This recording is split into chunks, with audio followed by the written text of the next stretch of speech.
आ नहीं सकते। हाँ, वो अभिषेक की तो है ही नहीं सामर्थ्य। ये सब चीज़ें कहाँ कहाँ की लोग सीख रहे हैं कलाएं, पैसे कमाने का एक जरिया, कोई ना कोई रास्ता ढूंढ रहे हैं। कितना लोभ बढ़ रहा है समझ में नहीं आ रहा। अच्छे मार्ग को छोड़कर कहाँ जा रहे हैं हम लोग। तो हमेशा उसके यहाँ शुद्धि बनी रहेगी, सूतक बना ही रहेगा उसके यहाँ। तो ऐसे काम नहीं करना है। बोलना तो पड़ता है, साधु हैं गुरु हैं तो कान तो पकड़ेंगे। गुरु तो ऐसे ही होते हैं, बिना ठोके ठाके तो अच्छा सुंदर आकार मिलता नहीं है ना। गुरु जी मारे धम्म धम्म और विद्या आवे छम छम वाली बात। बांस को बांसुरी बनाने वाले तो गुरु होते हैं। बोलना पड़ता है, अगर गुरु नहीं होंगे तो फिर तो धर्म नष्ट हो गया। आज एक माँ तो देखो, कई संप्रदाय में तो ऐसे गुरु हुए, उनने कह दिया कि तुम्हें वहाँ भोजन नहीं करना तो नहीं करेंगे, एक जगह करना तो करेंगे, ये व्यापार बंद करो तो बंद कर देंगे। ऐसे समर्पित लोग किसी किसी संप्रदाय में। हमारे यहाँ तो इतने नहीं हैं, फिर भी लोग आज हमारे गुरुओं को देख के त्याग की बात, त्याग की शिक्षा देते हैं। और गुरु ऐसा कहते भी नहीं है, संसार की बातें कहते नहीं हैं। भी तुमको पापों से बचाते हैं, अशुद्धता से बचाते हैं, तुमको शुचि पवित्रता के बारे में तुम शौच का उपदेश देते हैं कि तुम पवित्र रहो, कहीं तुम्हारे धर्म में कोई बाधा नहीं आए। तो इस प्रकार से आज ऐसे महान गुरु हैं, ऐसे त्याग तपस्या उनके पास है तो उनका प्रभाव है। अगर वे इतनी त्याग तपस्या नहीं करेंगे, इतनी साधना नहीं करेंगे तो कौन उनकी बात मानेगा। कोई पैसा देने वाला बोलने लग जाता, बोले तुम कितने गहरे पानी में, हमें सब मालूम है। यहाँ तो ये कहोगे ऊंचे आसन बैठ के करे धर्म का हल्ला और औरों को माया बुरी बता में स्वयं बिछा में पल्ला वाली बात है, तो तुम्हारी वाणी का क्या असर पड़ेगा। इसलिए नहीं पड़ता है असर। करके हमें साधु चाहिए, साधुओं के पास जाते हैं करते हैं। तो हम बहुत सारा दान धर्म करेंगे इसलिए हम धन अर्जन करते रहें, पाप करते नहीं। जीवन इसके लिए नहीं है।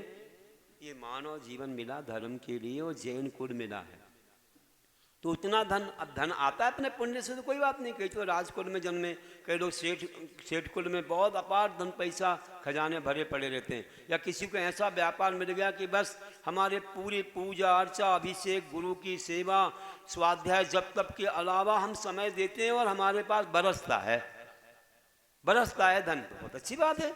आपके कोई कर्तव्य नहीं छूट रहे हैं तो बहुत अच्छी बात है। अगर तुमको गुरु दर्शन का ही लाभ नहीं मिल रहा है या उनकी सेवा का अवसर नहीं मिल पा रहा है, उनके वचन नहीं सुन पा रहे हो और मंदिर में अपने कर्तव्य नहीं कर पा रहे, तुम्हारे धन से क्या मतलब है। ये धन की कमाई कहाँ जाएगी। जो कमाई करना चाहिए वो तो कर नहीं रहे हो, जो साथ जाएगी, वो जो साथ नहीं जाएगी उसमें लगे हो तुम, वो तो यहीं छोड़ के जाओगे। यहाँ कमाते हो और विदेश में जाके लाखों रुपया खर्च करके आते हो। विदेश जाने में, एक होटल में ठहरने में लाखों खर्च हो रहे, हजारों खर्च हो रहे। बताइए आप क्या है जीवन। तो ऐसा जीवन कोई श्रेष्ठ जीवन नहीं है। हमें जो करना चाहिए वो नहीं कर पा रहे हैं। आज बोलियां लगाते समय लोगों को बहुत सोचना पड़ता है, और वहाँ शादी विवाह में देखो लाखों करोड़ों खर्चा करते, वहाँ नहीं सोचना पड़ता उसने इतना किया था हम इतना करेंगे, उसके इतने आइटम बने थे हम इतने आइटम बनवाएंगे, उसने ऐसा बाजा बनवाया था हम वैसा बाजा बनवाएंगे। चाहे हमारे भगवान को एक ढोल भी ना बनवा पाओ हमारे गुरु के लिए, लेकिन वहाँ के लिए तुम्हें एक अच्छा बड़े सिटी से आने वाला बाजा चाहिए। वे 3 लोग के नाथ हैं तुम्हारे क्या? कौन है वे जिनके लिए इतना सब कर रहे हो? और हमारे गुरु के लिए कोई को मालूम नहीं पड़े, कोई किसी को बाधा नहीं होनी चाहिए। अरे कम से कम सुन करके कोई बाहर आएंगे उनको नमस्ते तो कर लेंगे, लेकिन हमारे मन में आता ही नहीं। हमारी श्रद्धा हमारी विनय इतनी ही है बस। तो क्या है कि कहाँ हम जा रहे हैं, क्या कर रहे हैं। बोली देते समय तो ऐसे सोचते रहते हैं, और वहाँ भी जन्मदिन आ जाए तो लाखों रुपया खर्च करते हैं। शादी का दिन आ गया तो देखो, जबकि कोई आवश्यकता ही नहीं है, उससे क्या आपका बढ़ रहा है बताओ। दिखावा कर रहे हो कि देखो मेरा शादी का दिन आ गया, मेरे बेटे का जन्मदिन। पहले कोई नहीं मनाता था, हम लोगों ने बचपन में वहाँ कभी भी याद नहीं दिलवाया किसी ने कि तुम्हारा जन्मदिन है, कि तुम्हारी शादी का दिन, किसी का भी। तो हम लोग जाने ही नहीं ये सब चीज़ें। तो अब ठीक है पैसा बढ़ रहा है, लेकिन उसका सदुपयोग कर सकते हो। अच्छी प्रतिमा विराजमान करवाओ, अच्छा मंदिर बनवाओ, लोगों को तीर्थ यात्रा पर ले जाओ, अच्छे शास्त्रों का प्रकाशन करवाओ, बहुत अच्छे काम करो। बहुत सारे स्थान हैं, और ज़्यादा हो तो गरीबों की सहायता करो। अपने कोई भी गरीब लोग हैं उनके लिए आप सहायक बन जाओ, लेकिन उनको कोई नियम दिलवाओ महाराज जी के पास ला के, तो हम आपकी सहायता करेंगे, तो जन्मों जन्मों तो तुम्हारा उपकार नहीं भूलेंगे। पहले के सेठ लोग देखो, अच्छे स्कूल कॉलेज, अच्छे अच्छे कोई भी औषधालय खोल के गए। आज तुम्हारे यहाँ ही सेठ जी हुए इंदौर में, उन्होंने कितना किया। आज इतने सारे आश्रम में सब क्या दिखते हैं आपको, कितना किया उन्होंने। मात्र ऐसा नहीं कि अपना धन ऐसे ही खो दिया, तो आज उनका नाम लेते हैं लोग, चाहे अजमेर में हो चाहे कहीं भी हो, जहाँ जहाँ सेठ हुए हैं बड़े बड़े, उन लोगों ने बड़े बड़े काम भी किए हैं। तो विचार करो, हम गए थे लाडनू एक बार।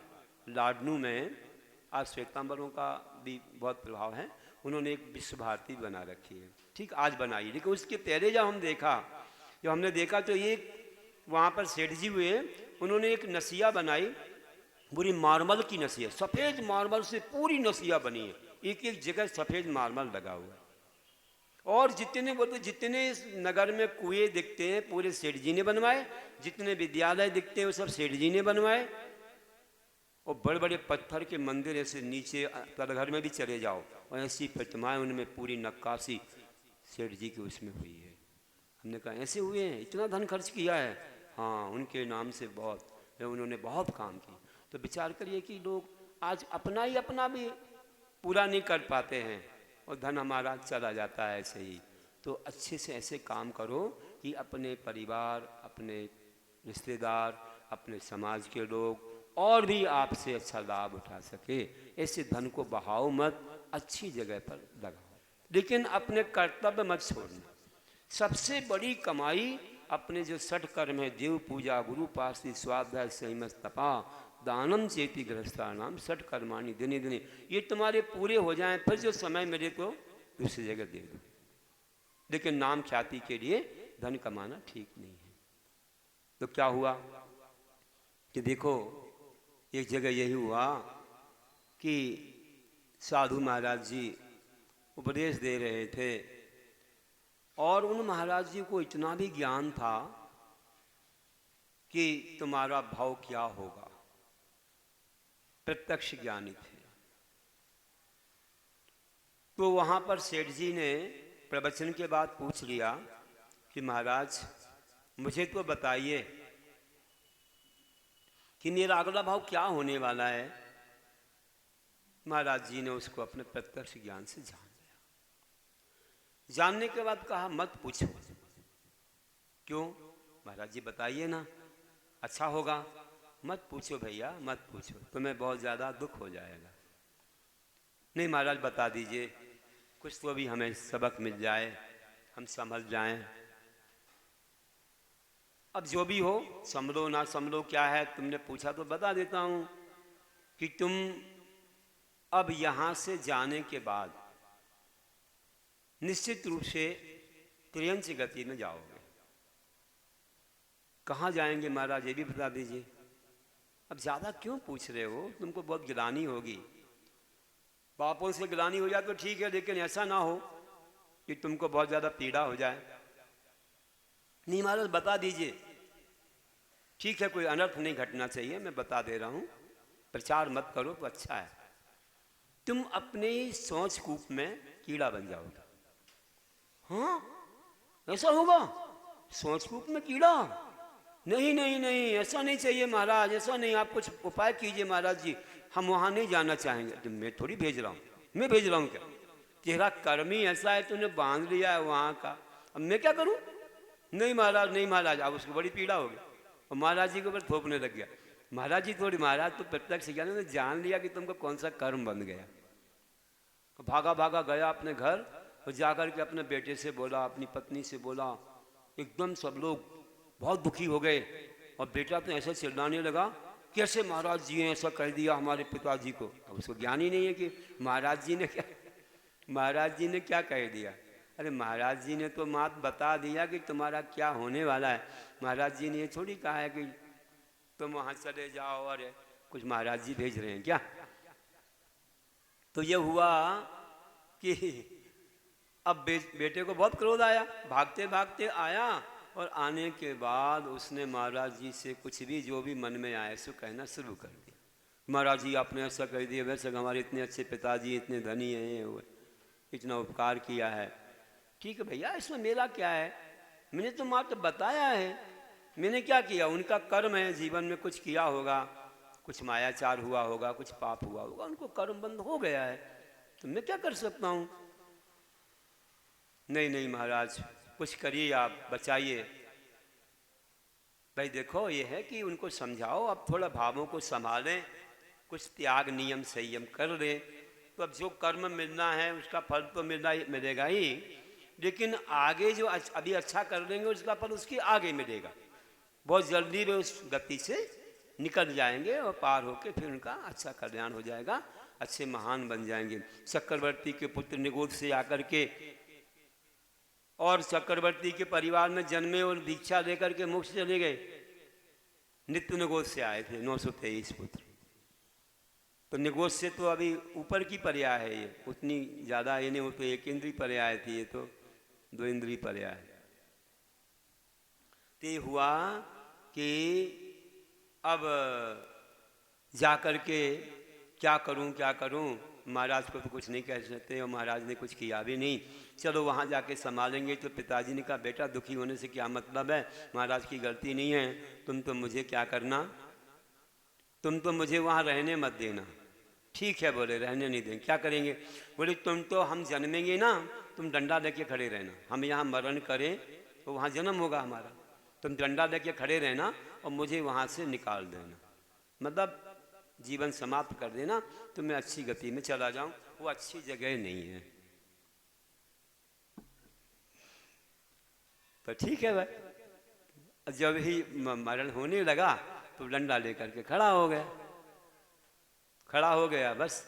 और थोड़ी देर में मरण होने के बाद जो है, अब रोग आ रहे थे तो जो हुआ सो हुआ, लेकिन वहाँ खड़ा था कि पिताजी को वहाँ रहने नहीं देना। और ज्यों ही वहाँ वो कीड़ा रूप में उत्पन्न हुआ और उसको मारने लगा, वो तो अंदर चला गया, वो मरना नहीं चाहता।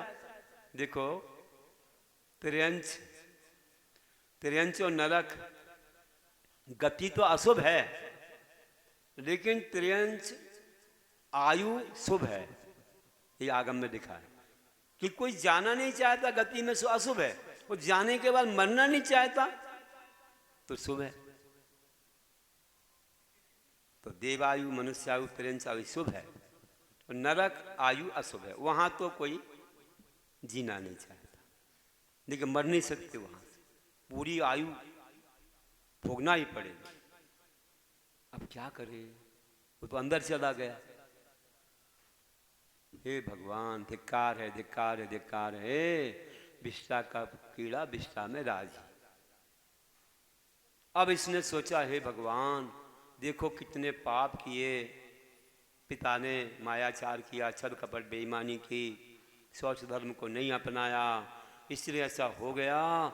हे भगवान, मैं अब इसमें नहीं उलझना चाहता, मेरी वही सब करूँगा जो पिता ने किया, तो मेरा भी ऐसा ही होगा, इसलिए मैं तो जा रहा हूँ कि मुझे ऐसी जगह जन्म नहीं लेना, ना नरक निगोद में जाना है, मुझे तो महाराज रास्ता बता दे कि मुझे क्या करना है, ऐसे पापों को नहीं करूँगा, ऐसे कीचड़ को नहीं लपेटूँगा कि धोने में ऐसी बहुत दिक्कत हो, परेशानी, क्या बहुत ही ज़्यादा ग्लानि हो, पीड़ा हो।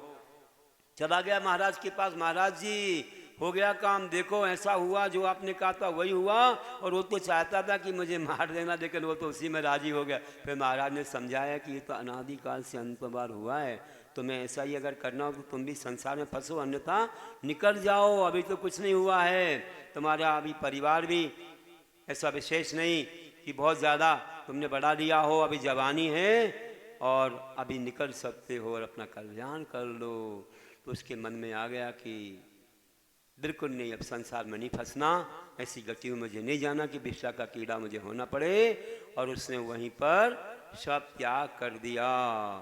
पहले कोई कुछ नहीं करना पड़ता था, घर में ही सब धन रहता था, कोई बैंक में नहीं जाना कि साइन करना पड़ेगा, घर में जो है बस तुरंत निर्णय लिया और बस सब छोड़ दिया, वस्त्राभूषण छोड़े और दीक्षा धारण कर ली। अपने पिता की गति को देख करके उसे वैराग्य हो गया। बताइए आप, ऐसी कथा आप लोग पढ़ते हो, जानते हो। थोड़ा सा हमने अलग ढंग से सुनाई, जो कि विशेष रूप से अपने वैराग्य का कारण बन जाए। तो इस प्रकार से हम लोग जान सकते हैं कि अपने जीवन को कैसे हम महान बनाएं। तो आगे हम देखते हैं कि जो लोभ का सम्मान करते हैं, तो लोभ से हमारा जीवन आगे दुखमय होता है। तो लोभ के प्रकारों का हमें त्याग करना है। तो एक तो हमें दूसरों से गिलानी का त्याग करना है, अपने पापों से गिलानी करेंगे, है ना, पापों से गिलानी करेंगे। बाहरी वस्तु तो जो है वह वस्तु तो पुद्गल है, जो भी है, लेकिन अपने पापों से हम गिलानी करें तो हमारा भव सार्थक हो जाए। और कसायों का भी त्याग करेंगे। कसाएं मुख्य हैं, इन्हीं से वास्तव में अशुचिता बढ़ती है, अपवित्रता बढ़ती है। इसलिए हम कसायों को शमन करेंगे। और धन से भी लोभ बढ़ता है, तो धन का भी धीरे धीरे जितना आवश्यक है उतना परिग्रह परिमाण बनाएंगे। हमारे श्रावकों के लिए अनुव्रत होते हैं, जो परिग्रह का परिमाण करते हैं वे संतोष को पाते हैं, शांति को पाते हैं। इसलिए ध्यान रखना है। देखो हमारे जीवन में एक हम लोग उदाहरण सुनते हैं, अच्छे सौभाग्य से हमको ज्ञान मिला कि मैना सुंदरी ने क्या किया, शरीर से गिलानी छोड़ी। उसने श्रीपाल से गिलानी नहीं की, है ना। किससे गिलानी की? पापों से की, मिथ्यात्व से की। कहीं और जगह नहीं गई वो सरागी को पूजने, उसने वितराग भगवान को ही पूजा। उस वजह से अतिशय हुआ सिद्धों की आराधना से, शरीर से गिलानी ना करके निर्विचय सांग का पालन किया। हम भी अपने धर्मात्माओं से गिलानी नहीं करेंगे, उनकी सेवा करेंगे, बड़े बूढ़ों की सेवा करेंगे, घर में रहने वाले रोगियों की सेवा करेंगे, और भी बहुत अच्छे से जो हो सके समाज की हम सेवा करेंगे। ऐसे भाव हमारे अंदर आना चाहिए। तो यह एक बहुत अच्छा शौच धर्म है। और अपनी कसायों का त्याग करेंगे। देखो सुकमाल स्वामी ने 3 दिन तक श्यालिनी ने खाया। उन्होंने तो उसी समय उस भाव में जो क्रोध किया, उसके बाद कोई बैर नहीं रखा उन्हें, तो वे तो तिर गए। लेकिन जिसने कसाय धारण की उसने मुनि महाराज पर उपसर्ग किया, उनको खाया तो और कितने बहुत पर भटकेगी। तो कसाय को भी हमें छोड़ना चाहिए। और धन का भी, धन के लिए भी हम सोचें कि धन कितना खतरनाक है। हम जान सकते हैं कि धन के पीछे लोग कई बार इतने बेजार हो जाते हैं, इस धन के पीछे अपने सर्वस्व को ही भूल जाते हैं। और जैसे कि एक बार क्या होता है कि एक सेठ जी, इतना धन उनके पास था कि रात में उन्हें नींद नहीं आती थी। अगर थोड़ी सी भी आवाज़ हो जाए तो कोई चोर आ गया लगता था, कोई चोर आ गया ऐसा लगता था उनको, और वे रात में सो नहीं पाते थे। और ऐसे दिन बीतते जा रहे थे, और जब भी कोई धन त्याग करने का, दान देने का मौका आए तो वे दूर ही रहते थे, सबसे पीछे बैठते थे। एक बोली शुरू हुई तो वे खिसक गए, और सेठानी सबसे आगे बैठती थी। सेठानी कोई भी बोली हो कोशिश करती थी हमें मिल जाए बस, और सेठ जी कुछ नहीं। जबकि इतना वैभव था, 7 पीढ़ियाँ खाएं तो भी कम नहीं, लेकिन त्याग की भावना नहीं थी। सेठानी बहुत समझाती थी, तो कहते तुम्हें जो करना सो करो, मुझसे मत बोलो, मैं कुछ नहीं करूँगा। तो आप इतना रखते हो क्या, साथ ले जाओगे, क्या करोगे? मैं करूँगी मेरे साथ, मेरे भावों का मुझे मिलेगा, आप करोगे तो आपके साथ होगा। हुआ ये कि एक बार सोचा क्या करूं, एक उपाय करती हूँ। ये गरीब था, जंगल में रहता था, रोज कमा के लाता और ला करके बस चने वगैरह खरीदता और उससे अच्छे से उबाल करके वो थोड़े बहुत मसाले के साथ खा लेता और फिर सो जाता। ना उसकी झोपड़ी में कोई पेटी थी, ना उसके यहाँ कोई झोपड़ी पर दरवाजे में ताला था, वो तो बस जमीन में लेटता घुर्राटे के साथ सो जाता। कितनी भी आवाज़ होती रहे, गाज भी गिरे तो नींद नहीं खुली। और धर्म वालों की थोड़े में नींद खुल जाए, है ना। तो ये हुआ, अब उसे कोई चिंता ही नहीं थी, अच्छा मस्त रखा।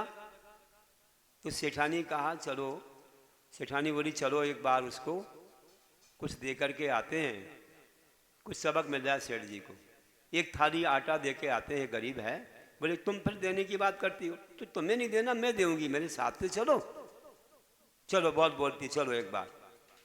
चले गए और जाकर के उसको बोला भैया एक थाली आटा ले लो। उसने कहा क्या करूँगा, आहार तो हो गया मेरा, भोजन तो हो गया, कल को रख लो। अरे कल की चिंता मैं नहीं करता, कल जाऊंगा, कमाऊंगा, लाऊंगा, खाऊंगा और सो जाऊंगा। ये रखूंगा तो चिंता बढ़ जाएगी। क्या चिंता बढ़ जाएगी? अरे रखेंगे तो इसको डब्बा चाहिए, फिर अंदर रखेंगे, फिर झोपड़ी में ताला लगाना पड़ेगा, कहीं कोई चोर ना आ जाए, तो चिंताएं बढ़ती जाएंगी। इसलिए मुझे ये सब नहीं चाहिए, ना डब्बा ना पेटी ना कुछ नहीं चाहिए। अच्छा ऐसा है क्या? नहीं तो चिंताएं बढ़ जाएंगी, फिर नींद नहीं आएगी कि कोई आ गया, थोड़ी सी आवाज़ में ही नींद खुलेगी। इसलिए मुझे नहीं चाहिए, कल की चिंता मुझे नहीं, आप वापस ले जाओ, कल आएगा कल देखेंगे। देखो भैया क्या जीवन है, ऐसे सो रहा है बिल्कुल ज़मीन पर और मस्त रखा है। और हमारे सेठ जी को तो कहा, सेठ जी से आपको तो इतने अच्छे मखमल के गद्दे पर नींद नहीं आती, थोड़ी सी आवाज़ में नींद खुल जाती है, और आपको 7 पीढ़ी की चिंता सता रही है, इसको कर की चिंता नहीं। कैसा मस्त है, आप सूखे जा रहे हो। तब उनको लगा वास्तव में निश्चिंत होना हो तो परिग्रह से आशा छोड़नी पड़ेगी। जितना कम परिग्रह रहेगा उतनी निश्चिंतता आएगी, और ज़्यादा परिग्रह में तो क्या होगा, चिंताएं बढ़ती चली जाएंगी। महाराज जी आजकल चोरी का डर नहीं रहता। आपके प्रवचन तो बहुत पुराने हो गए, हमारे नए को देखो आप। हमारे तो आज तो सारा बैंक में रहता है, कहीं नहीं रहता, कोई चोरी नहीं कर सकता। बैंक में तो रहता है, लेकिन मोबाइल में भी तो रहता है।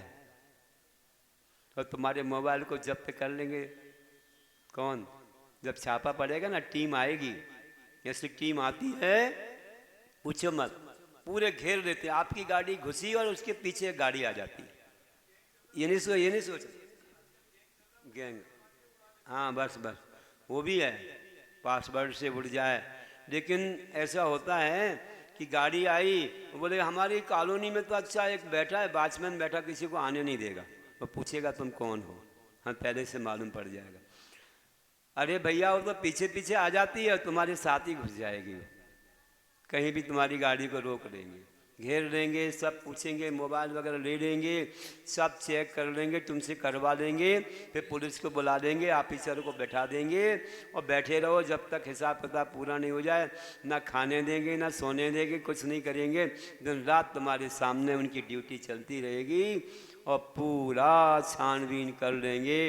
और करोड़ों का है तो फिर करोड़ों का देना भी होगा, सब चला जाए। फिर रोते रहते, अरे भैया बोली हो रही थी, अरे भैया ये कर लेते वो कर लेते, तो वहाँ तक किया नहीं। और तुम्हारा पापानुबंधी पुण्य है तो पाप में तो चला गया, वो पैसा धर्म में नहीं लग पाया, भाव ही नहीं आया। तो बंधु ऐसा क्यों हो? उसके पहले हम लोग कंट्रोल रखें, अथवा उसके पहले दान दे दें, अपनी परीक्षा करें। तो तुम्हारे तो फिक्स डिपॉजिट में हो गया, वो पुण्य में आ गया, अब तो आगे आपको इंद्र चक्रवर्ती भी बना सकता है। लेकिन न्याय नीति वाले का ही लग पाएगा, अन्याय का तो लगता नहीं है। तो ध्यान रखना, ऐसा पुण्य अपने अंदर होना चाहिए। तब सेठ जी को समझ में आया, उस दिन से दान शुरू कर दिया उन्होंने, वे भी बोली वगैरह देने लगे। तो आप लोग तो वैसे अच्छे सेठ जी हो, आप वैसे वाले नहीं, दुकानदार हो ना भैया, दुकानदार हो, है ना, अच्छे से सुन रहे हो ना। तो बस अपने जीवन को अच्छा बना लो, नहीं तो क्या होगा कि ये लोभ जो है हमें दुर्गति भी ले जा सकता है। मन का लोभ तंदुल मत्स्य को कि राघव मत्स्य को, तंदुल मत्स्य को, कि राघव मत्स्य किसी को छोड़ नहीं रहा है कि गिर नहीं रहा है। देखो सब आ रहे हैं जा रहे हैं, फिर भी इसको ध्यान नहीं है। मैं होता इसकी जगह तो एक को भी ना छोड़ता। तो इसको ध्यान नहीं है। और किसी को भी ऐसे करने से, मात्र भावों मात्र से पाप करने से भी इतना पाप होता, वो सप्तम पृथ्वी में जाता। विचार करो। ऐसे ही वचन का लोभ भी कैसे होता है। कोई सप्तगोष जैसा प्राणी कहाँ गया, देखो किस प्रकार की गति उसकी हुई, कैसे उसको सारा धन देना पड़ा, जिसने किसी का धन लूटा और जेल में गया, दुर्गति में गया। और इससे काया का लोभ भी कई बार हमको बाधा देता है। काया से कई लोग लोभ करते हैं। एक विचार करो कि एक जगह कोई किसी ने धनुष बाण से हिंसा कर दी, तो ये कौवा आकर के विचार कर रहा है कि इतने बड़ी चीज को खाऊंगा, ये तो बाद के लिए हो जाएगी, पहले तो उस बाण में लगे मैं आमिष को खाता हूँ। और बाण में लगे आमिष को खाने लगा तो बाण अपने मुख में ही लग गया तो हो गया। तो इस प्रकार से ये लोभ हमको कहाँ कहाँ फिराते हैं, ले जाते हैं। तो अपने मन को बहुत अच्छे से ऊपर उठाओ और महान बनाओ, क्योंकि मन अगर पवित्र है तो सब कुछ है, और मन पवित्र नहीं है तो आप एक कुत्ते को सोने के पालकी में बैठा दो, फिर भी वह विश्वा को देख के कूद जाता है तो डंडा मार के भगा देते हैं। ऐसे हमारा जीवन है। अगर हम लोग मन को पवित्र नहीं बनाएंगे तो हमारी कोई कीमत जगत में नहीं है। इसलिए हमारे गुरुदेव ने भी जो पंक्तियाँ कही थी कि क्या हो गया समझ में मुझको ना आता, क्यों बार बार मन बाहर दौड़ जाता, स्वाध्याय ध्यान करके मन रोध पाता, कैस्वान सा मन सदा मधुशोध लाता। इसलिए हम लोगों को स्वाध्याय ध्यान आदि में लगना चाहिए, और ये साधना होनी चाहिए कि हमारा मन कहीं पापों में न जाए। अच्छा दिन है, आज रविवार है, निर्वाण दिवस मनाया है, और शौच धर्म का दिन है। कुछ ना कुछ त्याग, कुछ ना कुछ नियम आप करेंगे। आज भाव कर लो, नहीं तो फिर आगे त्याग धर्म के दिन करो। कुछ ना कुछ थोड़ा छोड़ो, अपना भार कम करो और ऊपर जाने का प्रयास करो, क्योंकि ऊपर जाना तो हल्के होके ही जाना पड़ेगा। ऐसे तो तुमको कहेंगे चलो भैया ऊपर, तुम तो तैयार बैठे हो, चल जाओगे, लेकिन भार कम करके जाना, नहीं तो वहाँ भी बेजार हो जाओगे, बोरियत का अनुभव करोगे। कृष्ण जी ने कुत्ते को कहा चलो मेरे साथ, स्वर्ग जा रहा हूँ, स्वर्ग जा रहा हूँ, चलो मेरे साथ। बिल्कुल चलूँगा, बिल्कुल चलूँगा, बिल्कुल चलूँगा, लेकिन स्वर्ग में नाली मिलेगी कि नहीं? वो नाली में लौटना पड़ता है उसको। नाली के बिना कुत्ते का कैसे काम हो? तो स्वर्ग में भी नाली चाहिए। तो ऐसा ही है, लोगों को अच्छी जगह हम ले तो जाएं, लेकिन उनको तो वो चीज़ चाहिए जो अशुचि है। तो तुम स्वच्छ धर्म का दिन है, मन को पवित्र बनाए बिना तो हम कुछ नहीं कर सकते। तो शेष साधु वे कांक्षा विरहित, जग इच्छाओं के त्यागी, भाते वे वैराग्य भावना, स्वच्छ धर्म के हैं भागी, प्रकर्ष ना बे लोभ धारते, धारे भावना पावन वे, और विषय वासना दूर भागती, ऐसा जीते जीवन में।